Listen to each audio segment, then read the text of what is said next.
the idea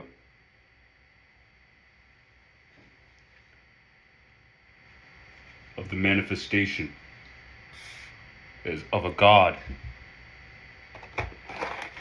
is the desire to understand as much as may be needed or desired.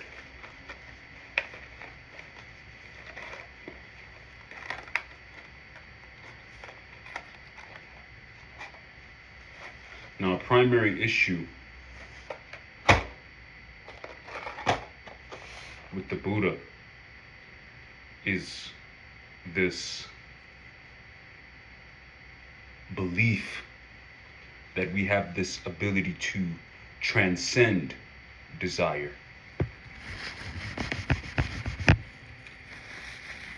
To get rid of desire, to behave in such a way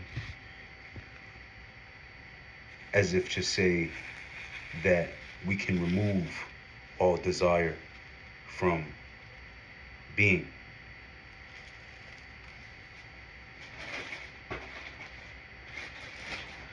And as valiant of a try as it may be,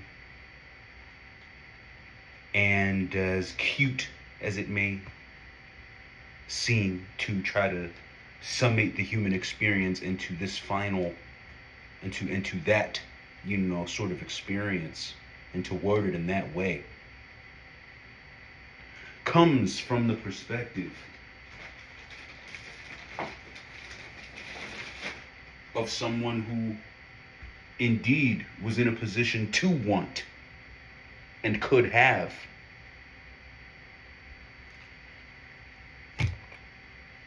The Buddha, as we know him, was someone who was born into privilege, had this privilege, and withdrew himself from that privilege after meeting with the harsh reality that not everybody has access and material abundance in the way that he did. And it was a humbling experience. I'm sure it was a particularly humbling experience because he has had plenty of experiences where he has doubted the capacity to which people make the choices to be in the places that they are. That is, the capacity to which people make decisions with their lives and thus suffer or thrive. Some more fruitfully than others, or some more abundantly than others, because even in the realm of people who do indeed thrive and have abundance, they are not all, these fantastical cartoon characters, who smile all the time and, big energy, charisma, and all of this type of stuff. No, there's variety in all of it, and and particularly considering the fact that, you're talking about material. You're talking about the material. I don't just mean, right? I don't just mean the money. The money is not the only material that is among us, or the objects. The objects are not the only material that is among us. You are also itemizing people's feelings, people's emotions. You are itemizing the state. You are itemizing the socioeconomic classes. You are itemizing, the hierarchies and the rankings. And yes, I mean, to an extent we have to do that. But there is a certain sort, it's where you're judging, right? It's where you're judging. It's what you're actually itemizing as the material, to be relevant in your ranking. And so I am sure that when Buddha noticed this man dead outside of the temple, or his temple, or wherever, his palace, whatever it was, and this humbled him,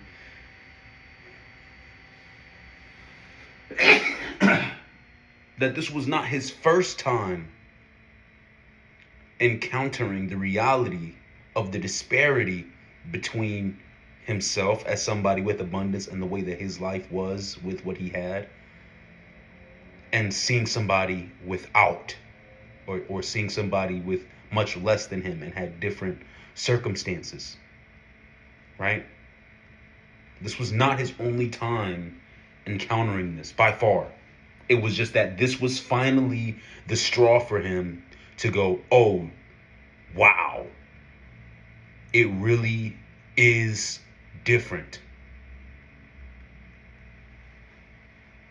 So it is no wonder that his philosophy wound up being made up of, okay, well, it's about removing desire, because I can have if I want to have.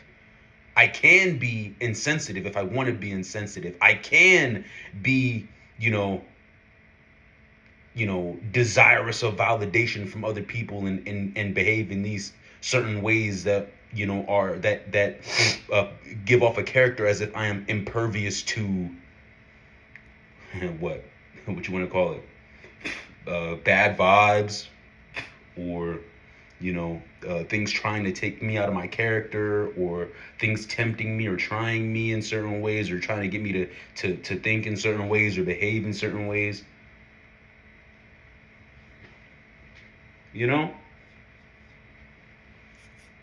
By far, this was not his first time meeting God in this way, but this was the time that mattered enough for him to finally have more sensitivity, more empathy for the multitude, the true abundance that is relevant, the true abundance that matters, that is among us.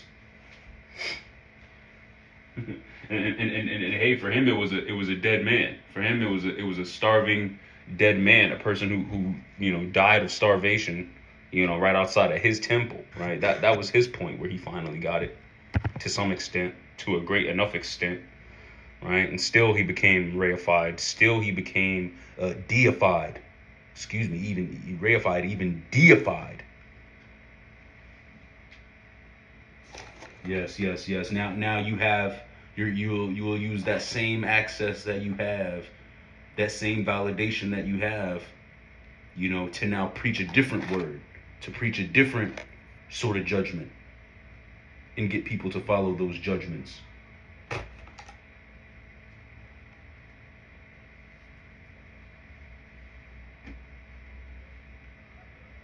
But indeed, the Buddha was still flawed.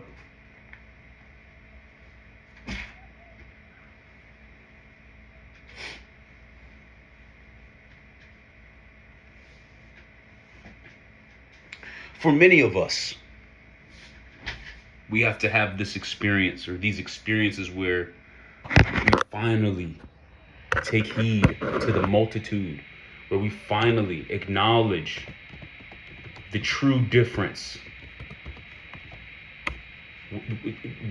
the things that really matter about us, the things that really matter about this life, these lives. And the one thing that I can at least give the Buddha credit for is for making the decision to be sensitive, to be empathic, to be understanding, right? To be understanding.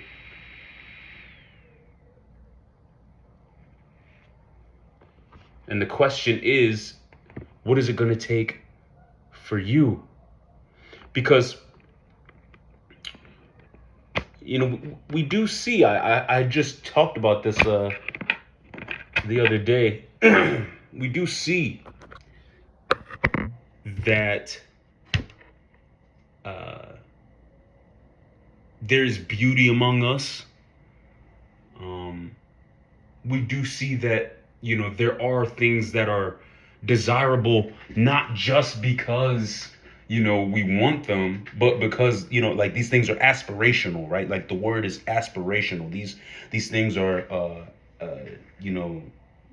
aspirational, like I said, right? Like, the point of the emergence of a God or of godliness is the desire to understand. And what is there to understand but that which we don't know, but that makes enough sense for us to know that, oh, well, we should probably hold on to this. We should probably, you know, um, this is probably important. That this is probably relevant enough, for the maintenance of life, for sustaining life, or for, you know, otherwise providing some sort of a convenience, or, whatever. You know what I mean? Most of the things that we've created have been for understanding, and have been for convenience and things of this nature. Period. And these things do require certain maintenances, and they require people to uphold them, and things of this nature, and along the way we wind up innovating things, and yada yada yada. Cool, great.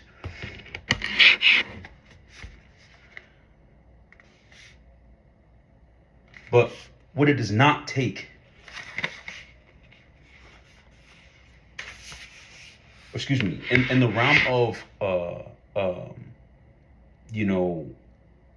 this omniscience issue, this understanding issue, is the picking out what is actually important. See, because again, I don't know, maybe it's because of mama patting your butt, you know what I'm saying, tucking you in, singing you songs. Maybe it's daddy preventing you from getting in trouble and stuff like that, and coming to your defense, you know what I'm saying, and for your every whim, and them saving you from all your the pitfalls and the dangers and stuff like that you faced, you know what I'm saying, and being able to vent all your frustrations and your problems. Maybe that's what it is, right? That's what we've been talking about, right? That's what it's been. But this desire for validation from other people, even though we know that they can betray us and have betrayed us,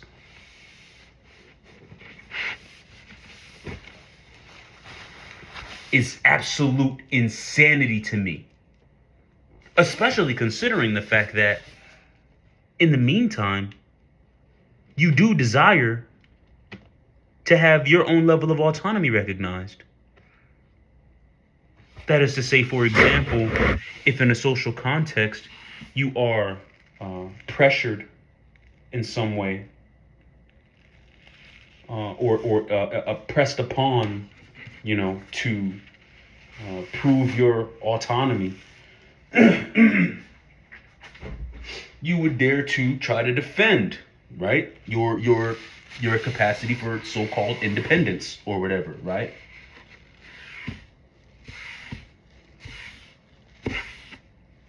But like I said, mommy and daddy still wipe your ass, or at least,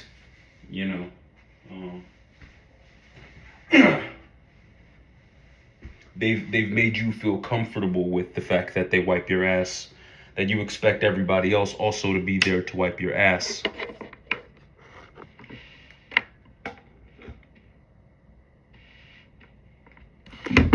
And so you continue to do things for the validation of other people, to have more people to wipe your ass.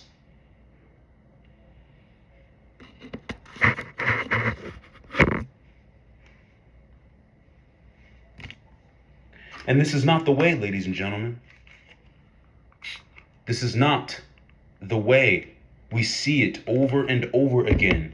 You are constantly deceived by those who notice you and your desire for validation. They notice you in your desire for acceptance. They notice you in your desire for somebody to wipe your ass. And they pose themselves to be somebody who can satisfy your every whim, who can be there for you, to provide you rewards and treasures and pleasures, and excitement, and fill your life with so many events, you know?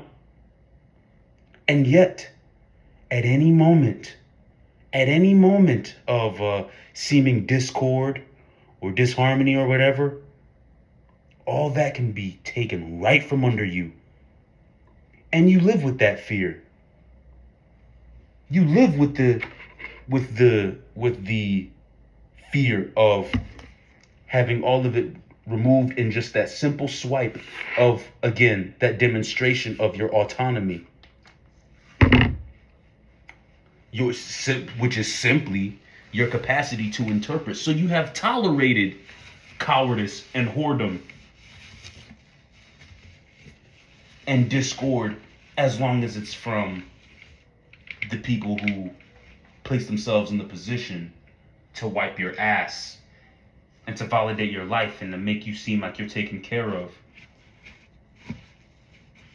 What do you really understand? Nothing. Nothing.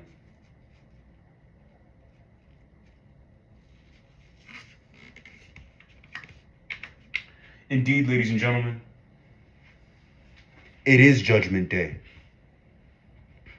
It has been Judgment Day.